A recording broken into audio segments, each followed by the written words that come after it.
नमस्ते दोस्तों, मैं श्रीवास्तव सर आपके लिए कुछ महत्वपूर्ण जीके लेकर के आया हूँ जो आने वाले एसएससी सीजीएल या फिर डिफेंस बोलिए या फिर रेल, डीआरडीओ, इसरो, जितनी सारी एग्ज़ाम्स आने वाली हैं सभी एग्ज़ाम्स के लिए ये प्रश्न काफ़ी महत्वपूर्ण है।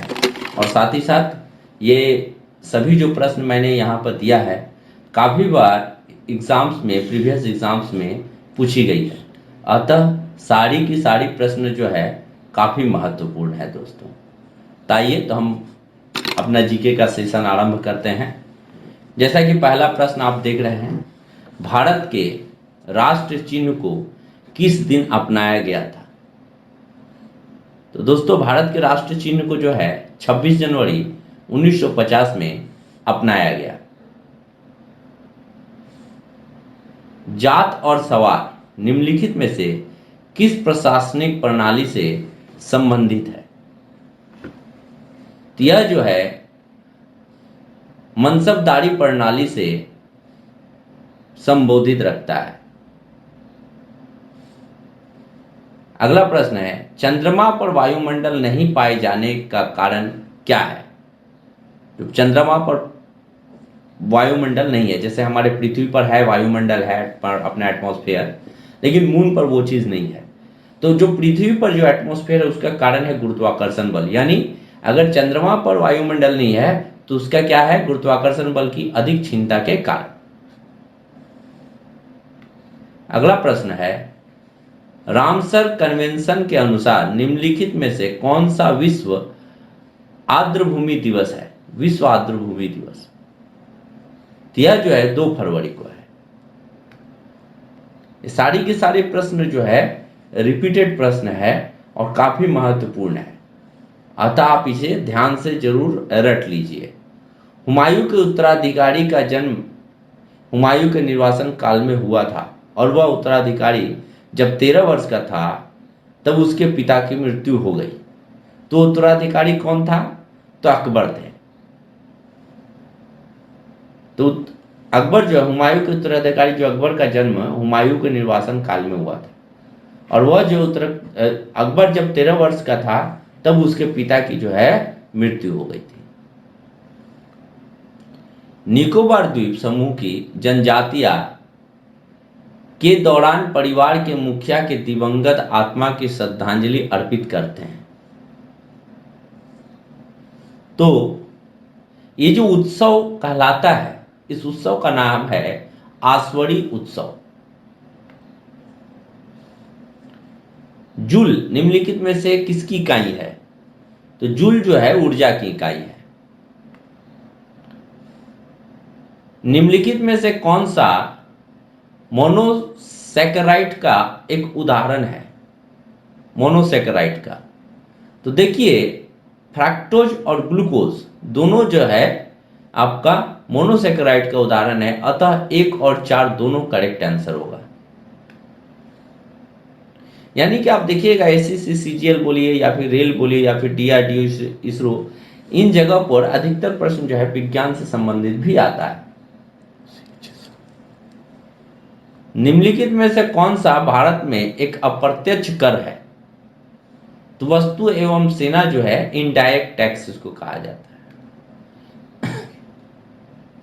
किस ग्रंथ में दक्षिण भारत के आक्रमणों का पता चलता है? तो तमिल ग्रंथ जिसका नाम है अहनानूर, इसमें जो है दक्षिण भारत के आक्रमणों के बारे में पता चलता है। निम्नलिखित में से किस दिन को विश्व जल दिवस के रूप में मनाया जाता है?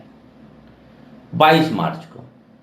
दोस्तों ये जो विश्व जल दिवस है, तो एक बात याद है कि आप देखते होंगे कि मैं अक्सर करंट अफेयर्स आपको देते रहता हूं, तो आप मेरा करंट अफेयर्स का वीडियो अगर देखिएगा तो और भी बहुत सारी जानकारी आपको वहां मिलेगी। अतः आप मेरा जो प्रत्येक दिन का जो करंट अफेयर दिया जाता है यूट्यूब में उसको अवश्य देखें, उससे काफी आपको जानकारी मिलेगी। पृथ्वी पर कार्बन डाइऑक्साइड का कम से कम स्थिरीकरण शैवालों के द्वारा प्रकाश संश्लेषण के माध्यम से होता है। तो जो होता है ना वो आधा, पृथ्वी पर कार्बन डाइऑक्साइड का कम से कम आधा स्थिरीकरण सवालों द्वारा प्रकाश संश्लेषण के माध्यम से होता है। सरल आवर्त गति में स्थित रहता है। तो आवर्त काल की स्थिति में आवर्त काल। निम्नलिखित में से किसने 1931 में कांग्रेस के कराची सत्र के लिए मौलिक अधिकारों के प्रस्ताव का मसौदा तैयार किया था? तो पंडित जवाहरलाल नेहरू ने। पूर्व Spanish footballer Antonio Lopez Habas hero ISL 2020-21 में निम्नलिखित में से किस फुटबॉल टीम के कोच थे? तो ये जो है ATK मोहन बगान के कोच थे। केंद्रीय बजट 2021-22 में पिछले वर्ष की तुलना में स्वास्थ्य और कल्याण के लिए आवंटन कितने प्रतिशत की वृद्धि हुई थी? तो 137% की। 2022 में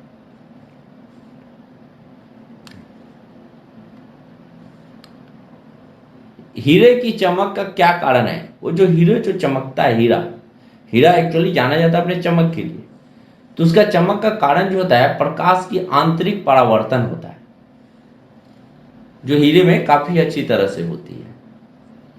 ब्रिटिश ईस्ट इंडिया कंपनी ने डैश वर्ष में फ्रांसीसियो से पांडिचेरी, मतलब जिसको पांडिचेरी को छीनकर उस पर कब्जा किया। तो किस वर्ष में? तो 1761 में। निम्नलिखित में से किस टीम ने इंडियन सुपर लीग 2020-21 जीती थी? तो मुंबई सिटी FC ने। लोगों के पहाड़ों में, मैदानी इलाकों में अथवा इसके विपरीत मौसमी गमनागमन को क्या कहते हैं? इसे ऋतु प्रवास कहा जाता है। निम्नलिखित में से कौन सा कथन सही है? ये जो है इस तरह का प्रश्न भी एक दो रहता है कि 3-4 ऑप्शन दे देगा, पूछेगा कौन सा सही है या फिर कौन सा सही नहीं है। तो यहां पर प्रश्न पढ़ते वक्त आप ध्यान दीजिएगा कि सही है पूछा है कि सही नहीं है पूछा है। अगर सही नहीं है पूछा और आपने गलती से सही है टिक पका दिया तो गलत हो जाएगा। इसलिए इस प्रश्न को पढ़ते वक्त ध्यान से पढ़िएगा, कॉन्सेंट्रेशन काफी महत्वपूर्ण है। पहला बोला है सकल घरेलू उत्पाद GDP का आकलन करते समय केवल विपणन की गई वस्तुओं पर विचार किया जाता है। यह क्या सही है? तो ये बात जो है सही है। एक महिला द्वारा अपने घर पर किया गया कार्य सकल घरेलू उत्पाद के दायरे से बाहर है। हाँ, ये भी सही है कि GDP से ये बाहर आता है। सकल घरेलू उत्पाद का अनुमान लगाने में केवल अंतिम वस्तुओं और सेवाओं पर विचार किया जाता है। यह भी बिल्कुल सही है। यानी ये तीनों का तीनों काफी सही है। और ये 3 ऑप्शन में आपको एक्स्ट्रा 3 जीके जानने को मिली GDP के बारे में। निम्नलिखित में से कौन सा मार्च 21 में उत्तराखंड के मुख्यमंत्री बने? तो तीरथ सिंह रावत। अंतरराष्ट्रीय मातृ पृथ्वी दिवस 2024 मदर अर्थ डे का थीम क्या था? तो इसका रिस्टोर और अर्थ। DC जनरेटर में ब्रश को हमेशा रखा जाता है। तो ब्रश को जो रखा जाता है मैग्नेटिक न्यूट्रल अक्ष MNA के साथ रखा जाता है। संसार की सबसे बड़ी झील कौन सी है? तो वरुण हृद, जिसको कैस्पियन सी कहा जाता है। तो दोस्तों, आप और भी अगर अच्छा जीके करना चाहते हैं तो मेरे वीडियो को लाइक सब्सक्राइब कीजिए ताकि मैं और भी ज़्यादा वीडियो दे सकूं जो आपके लिए मददगार हो। साथ ही साथ मैं आप सबों के लिए प्रार्थना करता हूं कि आप लोग अच्छी तरह से पढ़ें और आपको जॉब मिले। और ज़्यादा से ज़्यादा मेरा जो YouTube में करंट अफेयर्स है उसको अवश्य देखें, उसमें काफ़ी लिंक जीके मिलेगी और इस जीके को भी पढ़ें। धन्यवाद दोस्तों।